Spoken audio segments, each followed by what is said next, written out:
Вінцэнт Дунін-Марцінкевіч экстрэмістам ужо быў. Апынуліся таксама Ларыса Геніуш, Наталья Арсеньева, Лідія Арабей, Владзімір Някляеў. Прыйшла чарга і на Вацлава Ластоўскага з Алесем Петрашкевічам. Іх кнігі з серыі «Беларускі кнігазбор» улады прызналі экстрэмісцкімі матэрыяламі. Значыць, добрыя кнігі трэба, хоць і асцярожна, абавязкова чытаць. Вітаю у аб'ектыве, Сергей Падсасонны. І яшчэ выданне.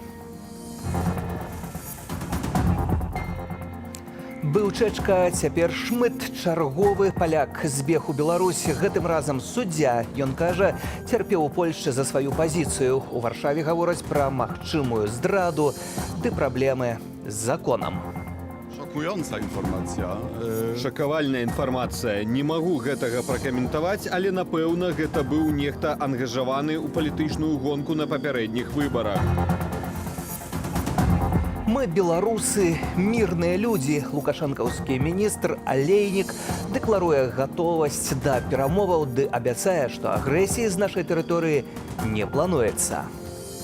Сергей Алейник живет в альтернативной реальности, но переубедить весь мир он не сможет. Узурпатар кажа, служкі выконваюць. На мінулым тыдні Лукашенко гаварыў пра сціпласць выпускных вечароў. Ужо вядома, будзе не толькі сціпла, але і патрыятычна у рэжымным разуменні. Его политика такая: не делать всех счастливыми, а делать всех одинаково несчастными. З тэрыторыі Беларусі не можа быць здзейсненая аніякая агрэсія, а афіцыйны Менск гатовы да размоваў. Гэта заяўляе кіраўнік лукашэнкаўскага вонкава-палітычнага ведамства. Як быццам бы не было лютага 2022 года і танкаў з ракетамі, якія атакавалі ўкраіну менавіта з тэрыторыі Беларусі. На словах Сергей Алейнік за мір і перамовы, цытата, у правільным фармаце. Пра што гаворка і што сапраўды можа стрымаць Лукашэнку ад імавернай агрэсіі, Олесь Яшченко. Мы очень надеемся, что этот светлый месяц май подарит мир нашему братскому народу. Вялікдзень Александра Лукашэнкі чарговы раз прайшоў у манастыры. Былі чарговыя заявы пра мір ды адзінства трох народаў. Русских, украинцев и нас, белорусов.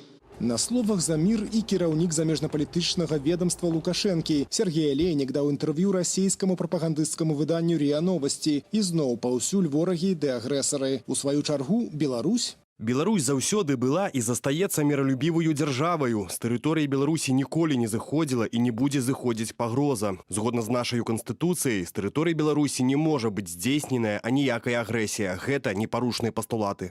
Але факты сведчаць пра адваротнае. 24 лютага 2022 года расійскія войскі пачалі поўнамаштабнае ўварванне ва ўкраіну, у тым ліку з Беларусі.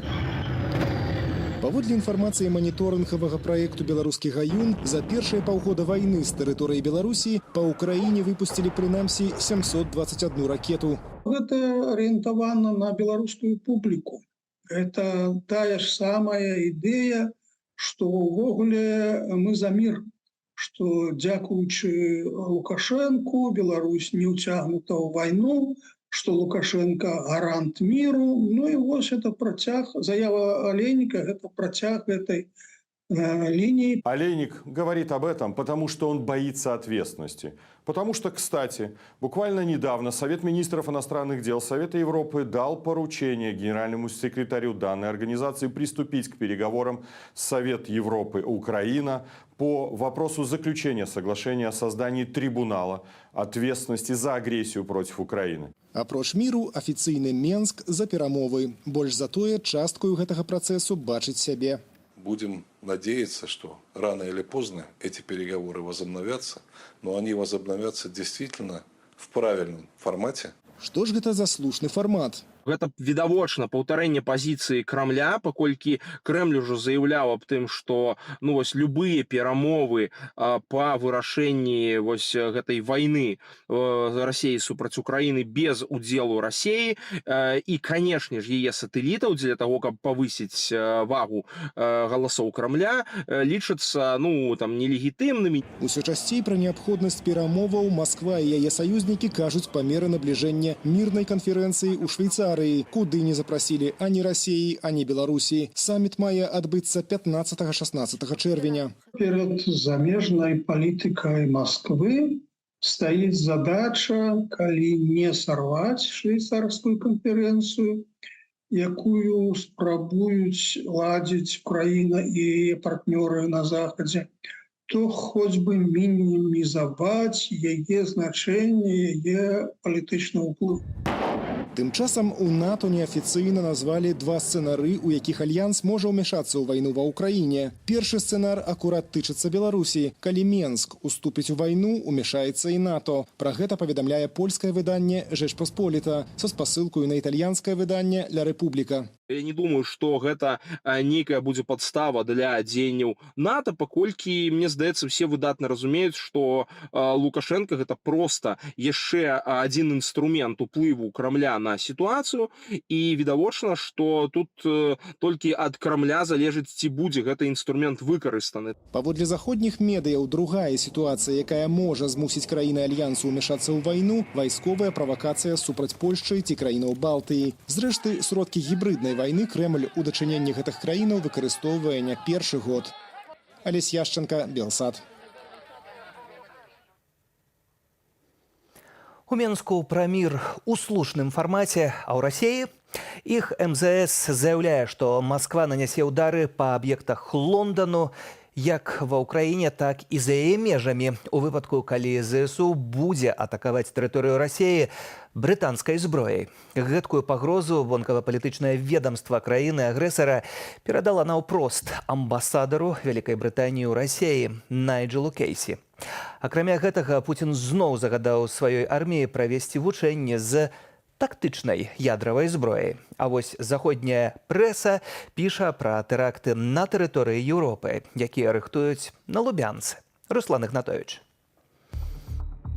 Расія плануе тэракты і дыверсіі ў Еўропе. Пра гэта піша Financial Times. Уплывовае выданне спасылаецца на словы прадстаўнікоў 3 еўрапейскіх спецслужбаў. Але калі гэта праўда, то якая мэта у Крамля? Исходя из последних нескольких лет, это, конечно, несколько сразу целей одновременно. Главная цель – это, конечно, победить в Украине и, соответственно, ослабить Запад, чтобы Запад не мог так сильно помогать Украине, как он делает это сейчас. У артыкуле Financial Times адзначае, што Масква плануе нанесці шкоду інфраструктуры Еўропы пры дапамозе выбухаў і падпалаў, незважаючы на гібель мірных жыхароў. Будут, скорее всего, пытаться запугать европейских граждан, чтобы они оказали давление на свои правительства, если не при нынешних выборах, то, допустим, в следующем цикле, чтобы они просто вышли из этой войны и сделали новый договор по безопасности с Россией. Вот я думаю, частично, если Россия этого будет добиваться, то она будет добиваться и террористическими методами.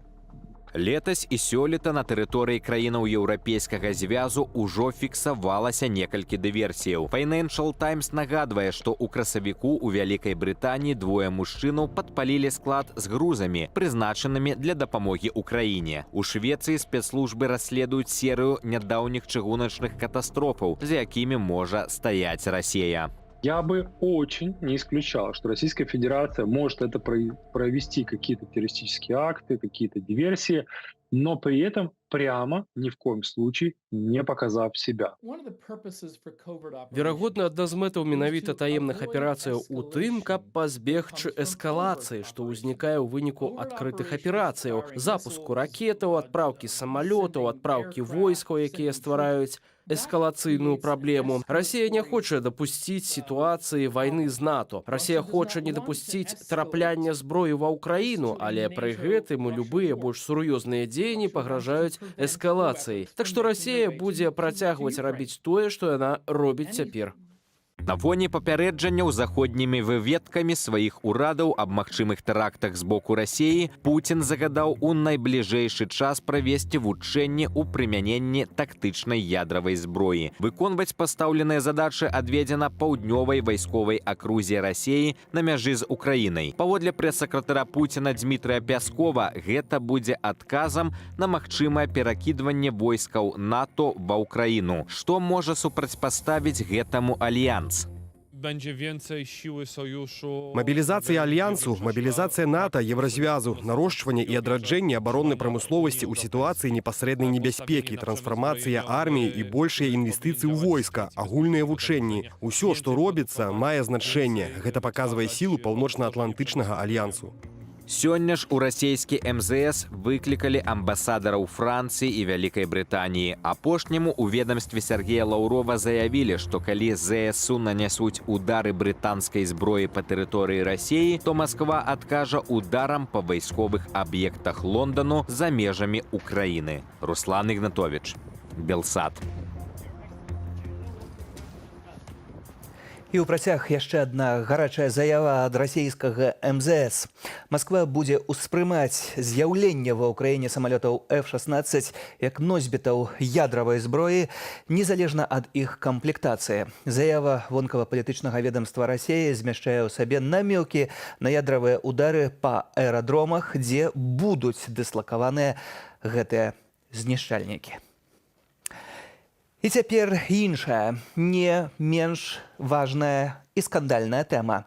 Падазрэнні ў магчымай здрадзе і праблемах з законам з аднаго боку, ды паліванне брудам захаду і пахвала Лукашэнкі з другога. Польскі суддзя Томаш Шмыт збег у Беларусь, ды папрасіў палітычнага прытулку. Ужо адбылася і прэсавая канферэнцыя ў Менску, якую зладзіла Белта. Мужчына распавёў, што не згодны з палітыкаю Польшчы і зазнаў на радзіме пераслед за сваю палітычную пазіцыю. Таму нібыта і ўцёк у Беларусь. Томаш Шмыт заявіў, што адмаўляецца ад пасады суддзі на знак пратэсту супраць дзеянняў польскіх уладаў, якія вядуць краіну да вайны пад уплывам Вялікай Брытаніі ды ЗША. А вось Лукашэнку ён назваў вельмі добрым прэзідэнтам. Чаму я да вас прыехаў? Калі казаць пра сітуацыю ў маёй краіне, то гэта выказванне пратэсту супраць таго, якую палітыку Польша праводзіць у дачыненні Беларусі і Расіі. Ta informacja jest zatrważająca. Гэта інфармацыя жудасная, бо калі нехта выбірае Беларусь, то гэта сведчыць аб тым, чые інтарэсы ён абараняў у папярэднія гады ў Польшы. Гэта ненармальна выязджаць у Менск, дзе кіруе Лукашенка, і прасіць там прытулку. Нам ёсць над чым падумаць, але я яшчэ буду чакаць рапарту адпаведных службаў. Справа патрабуе тэрміновага развязання. Томаш Шмыт працаваў у ваяводскім адміністрацыйным судзе Варшавы, а таксама кіраваў юрыдычным аддзелам у Нацыянальнай радзе суддзяў Польшчы. Але ў 2019 годзе ягоная прафесійная рэпутацыя пахіснулася. Жонка Томаша, Эмі, выкладала ў публічны доступ кампрамат на суддзяў, нязгодных з судовай рэформаю. Праз гэты скандал Шмыт страціў і сям'ю, і ўсе свае пасады. Пазней дысцыплінарны суд дазволіў яму вярнуцца да працоўных абавязкаў. Цяпер у Менску Томаш Шмыт падпісаў заяву аб адстаўцы. МЗС Беларусі абяцала разгледзець зварот Шмыта аб атрыманні палітычнага прытулку.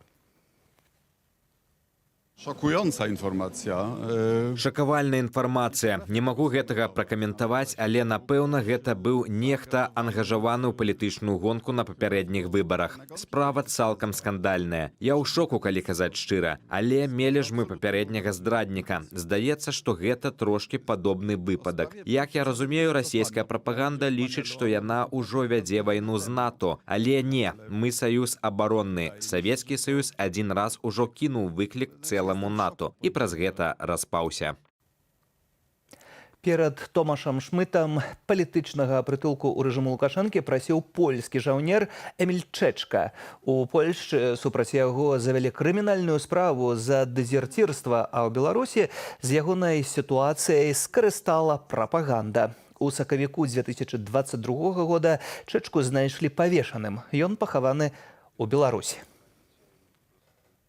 Змяняем тэму. Спагнаць аліменты з неплательшчыкаў стане прасцей. Савет міністраў ратыфікаваў пагадненне паміж Беларусью і Расіяй аб узаемным выкананні судовых пастановаў. Цяпер органы прымусовага выканання змогуць спаганяць аліменты ў той краіне, дзе чалавек мае афіцыйную працу. Раней дзеля спагнання аліментаў іх аплацельшчык абавязкова мусіў быць зарэгістраваны па месцы жыхарства. Цяпер аліменты будуць спаганяць проста па факце афіцыйнага працаўладкавання. Другі важны момант. Пры змене працы не трэба выпісваць новы выканаўчы ліст, то бок, калі неплательшчык змяніў месца працы ў Расіі, аліменты будуць спаганяцца з яго ўжо па новым месцы працы і па старым выканаўчым лісце.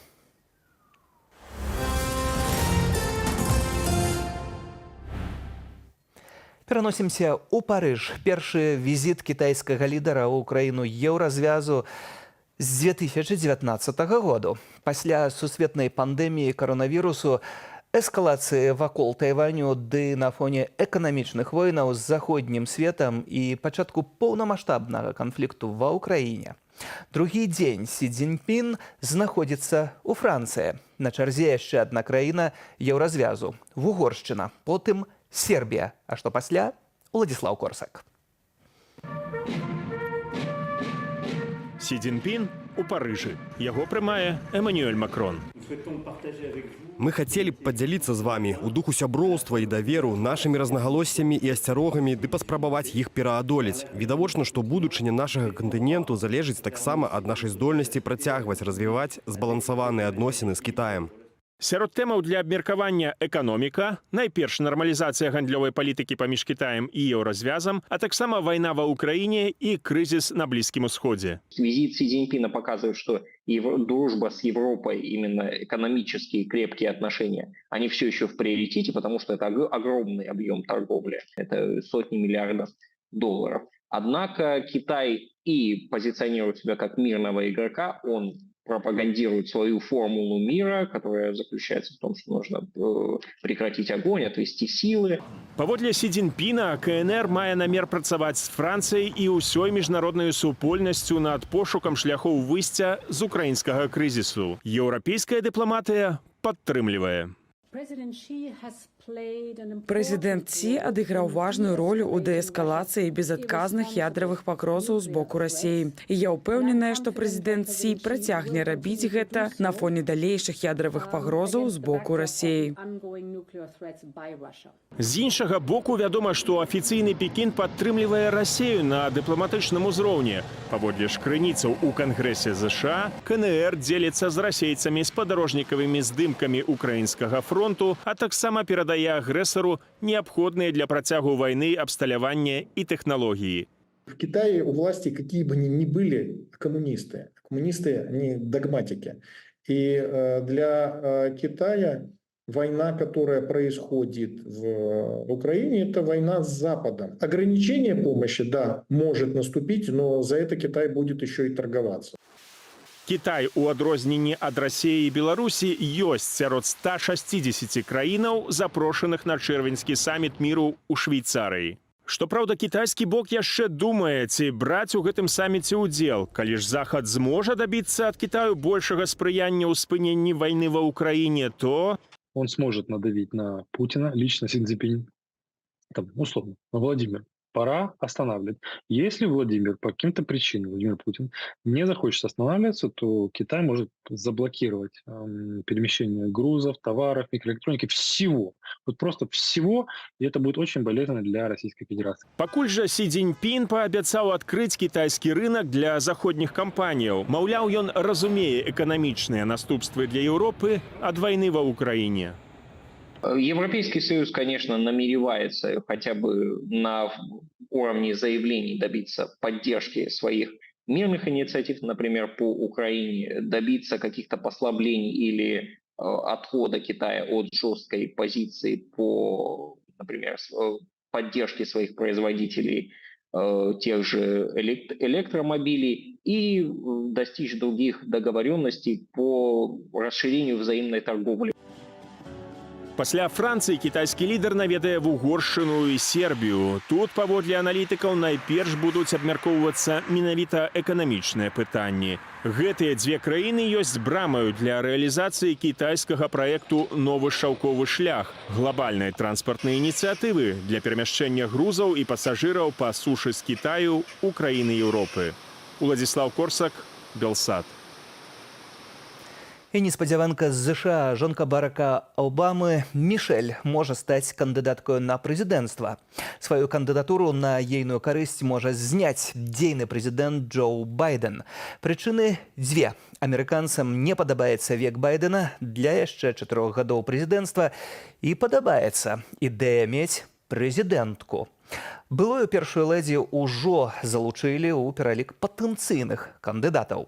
Паводле нямецкага выдання Der Spiegel пра замену Джо Байдена можа абвесціць у жніўні падчас з'езду дэмакратычнай партыі ў Чыкага. Пакуль жа супернікам на выбарах прэзідэнта выступаюць дзейны прэзідэнт дэмакрат Джо Байден і былы кіраўнік дзяржавы рэспубліканец Дональд Трамп. Выбары маюць адбыцца ў лістападзе.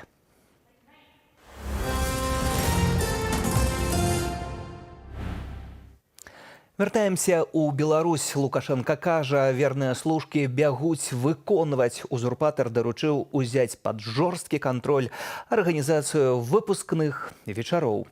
Усё нібыта проста. Ад настаўнікаў і бацькоў патрабуюць не дапусціць сацыяльнага расслаення і дадаць у свята ідэалагічны складнік. Ужо даручэнне агучыў старшыня камітэта па адукацыі Мінгарвыканкама Андрэй Стрыгельскі. Адно ясна, з-за папулізмам Лукашэнкі ў змаганні на словах з багатымі ідуць абмежаванні для ўсіх. Якія? Кацярына Гардзеева. Без лімузінаў, дыджэяў, але з абавязковым узгадваннем вайны. Выпускныя 2024 пройдуць згодна з патрабаваннямі Лукашэнкі. Нельзя допускать расслоения людей. Рэкамендацыі для школаў падрыхтаваў камітэт адукацыі Менгарвыканкаму. Паводле старшыні камітэту Андрэя Стрыгельскага, свята пачнецца 14 чэрвеня а 8 вечара. З традыцыйных уручэння атэстатаў і выступаў школьнай самадзейнасці.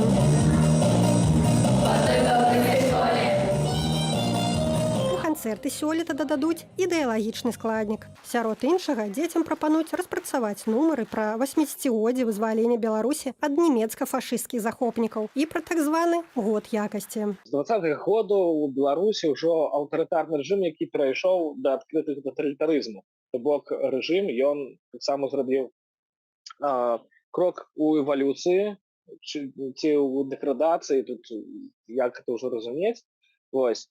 Таму, канешне, для іх школа – гэта частка, которую трэба болей кантраляваць. Запрашаць на выпускныя артыстаў дыджэяў не варта, як і шукаць больш урачыстыя пляцоўкі для імпрэзаў. Банкеты пройдуць сціпла ў школьных сталовых. Для гэтага камбінат школьнага харчавання распрацаваў спецыяльнае выпускное меню. Гэта нешта новае. Раней было як? Трэба было, каб родзічы мелі кансэнсус. Вось, калі яны вырашылі разам святкаваць дзесьці па-за школай, то была магчымасць. Праехацца да школы на лімузінах ці святочных картэжах выпускнікі таксама не змогуць. Гэтыя забавы Лукашенко назваў празмернасцю. Какой-то там крутяк тебе помог, или ты побогаче, ты лимузин заказал. 7, 8, 12 метров. Приехал твой отпрыск в школу, а как другие смотрят? А то, что у него самого там куча резиденций, домов и всего остального, и как живут его все, скажем так, все люди, которые у него там приближенных, а какие они огромные деньги имеют, и куда эти деньги могли бы пойти на помощь тем же людям. Об этом никто, естественно, не говорит. То есть это такая хитрая манипуляция. Са словаў Лукашэнкі, абмежаванні і падчас выпускных і падчас навучання уводзяцца, каб нікому з вучняў не было крыўдна. Маўляў, сацыяльную несправедливость ён адчуў на сваёй скуры. Я сам из беднейшей семьи, и я помню, когда даже в те советские времена в школу, первый класс там и так далее, после каникул, приходили в школу люди разные. Хотя такой разницы большой не было, но разные.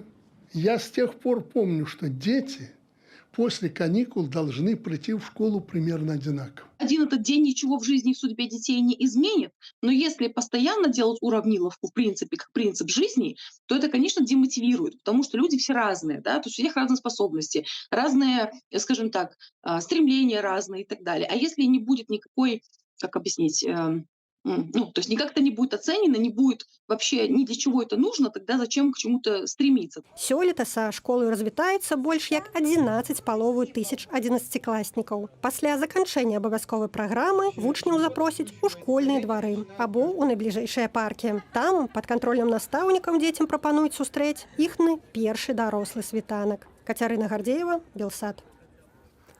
Галоўная еўрапейская музычная падзея года, але без Беларусі і нават без магчымасці трансляцыі. Конкурс Еўрабачання 2024 стартуе ўжо заўтра і пройдзе ў шведскім Мальмё. Выканаўцы на месцы гатовыя да заўтрашняга першага паўфіналу, але не ўсё ідзе гладка. Ёсць пратэст супраць ізраільскага выступу, а таму, між іншага, і ўзмоцненыя захады бяспекі. Ірына Драфейчук.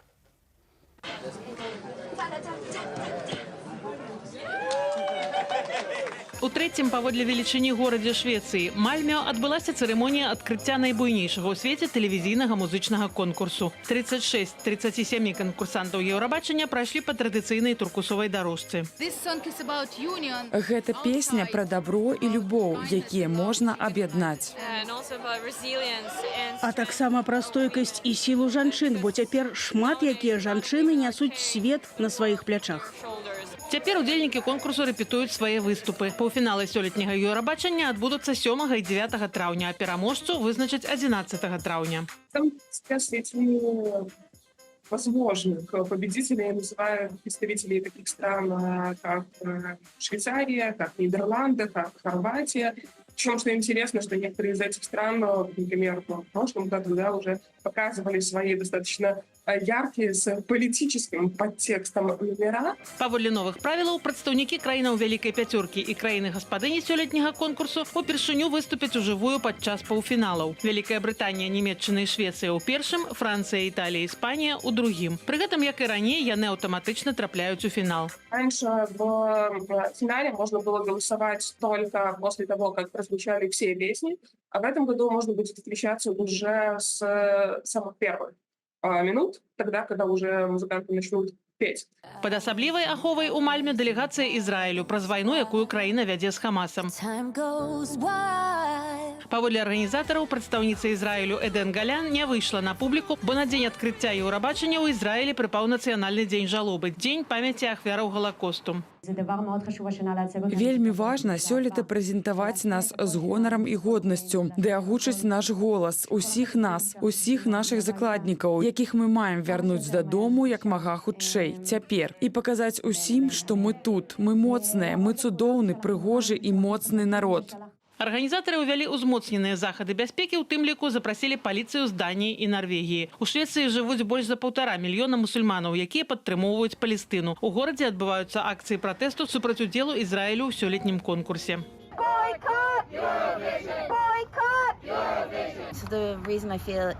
Думаю, Израиль не мае браць удзелу ў Еўрабачанні з той жа прычыны, з якой Расія і Беларусь у ім не бяруць удзелу. Арганізатары Еўрабачання кажуць, што яны па-за палітыкай і адстойваюць каштоўнасці дэмакратыі, салідарнасці і адзінства. Мяркую, яны маюць ужыць гэтыя ж каштоўнасці да народу Палестыны і не дапусціць удзелу Ізраілю. Беларусь не можа браць удзел у конкурсе Еўрабачання з 2021 года. Сяброўства Белтэлерадыёкампаніі ў еўрапейскім трансляцыйным звязе прыпынілі праз суўдзел у рэпрэсіях і паказу эфіры гэтак званых пакаянных відэа. У канцы красавіка прыпыненне зрабілі бестэрміновым да таго часу, пакуль сітуацыя ў нашай краіне не палепшыцца.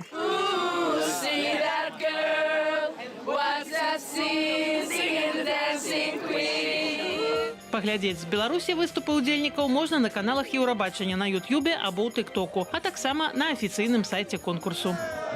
Ірына Драфейчук, Белсат. Застаемся ў свеце музыкі і будзе пра рэкорд. Больш за 1,5 мільёна чалавек наведалі бясплатны канцэрт Мадонны. Столькі асобаў спявачка сабрала ў суботу 4 траўня на пляжы Капакабана ў Рыа-дэ-Жанейра, куды Гэты выступ стаўся самым буйным у кар'еры артысткі. Гэтак Мадонна скончыла свой сусветны тур «Celebration», які пачаўся летась у кастрычніку ў Лондоне. Мясцовыя ўлады чакаюць, што дзякуючы канцэрту Мадонны эканоміка Рыа папоўніцца ажно на $59 мільёнаў.